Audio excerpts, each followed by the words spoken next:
the players, I mean, to their credit, indicated, I think players and coaches, to use the squad unit, confirmed what we said, that he would have been a valuable asset. That's just on straight figures. He averaged what, 40 in one-day cricket. He have 500s. He probably have more ODI hundreds than maybe the entire batting unit combined. I believe, I mean, I'm not a freestyling on the stats, but I believe that is a fair assessment. If you just total up his hundreds for West Indies versus the other members of the batting unit, that's just hard figures. Now, to their credit, the players accepted, of course, that those runs, if he was there to make them, would have been valuable. But they also accepted that his absence doesn't absolve them of blame, as it were, for not making the runs that they needed to make. So they weren't over there. I didn't get the impression they were pining and longing for him. They were simply asked whether his absence was significant.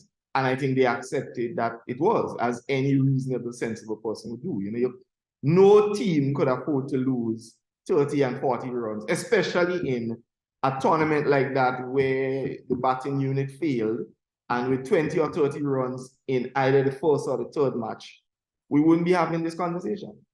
The report detailed that several days before the team was due to leave for Australia, Hetmyer indicated to Cricket West Indies that he had a family emergency to attend to.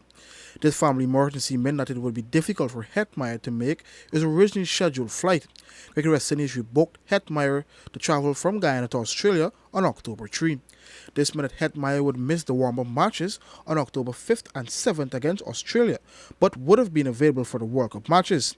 Cricket West Indies made it clear to Hetmyer that if he were to miss the flight on October 3, he would be withdrawn from the World Cup squad. At around mid-morning on October 3, Hetmyer contacted Cricket West Indies and indicated that the Berbice bridge was retracted and that he would not be able to make his flight. According to the panel, Hetmyer would have known or should have known when the bridge would have been retracted and should have organized himself to ensure that he had factored the scheduled bridge retraction into his travel plans. Who would you say would really bear the brunt of that situation, because no one is seeming to accept fault over why Mr. Hetmyer wasn't on that plane? I can't give a reasonable answer to that without hearing from Mr. Hetmyer, which is why it was important for us to reach out to him. And what you said to me suggests that you've seen the full report. So it sets out, as it were, the facts as we were able to discern them.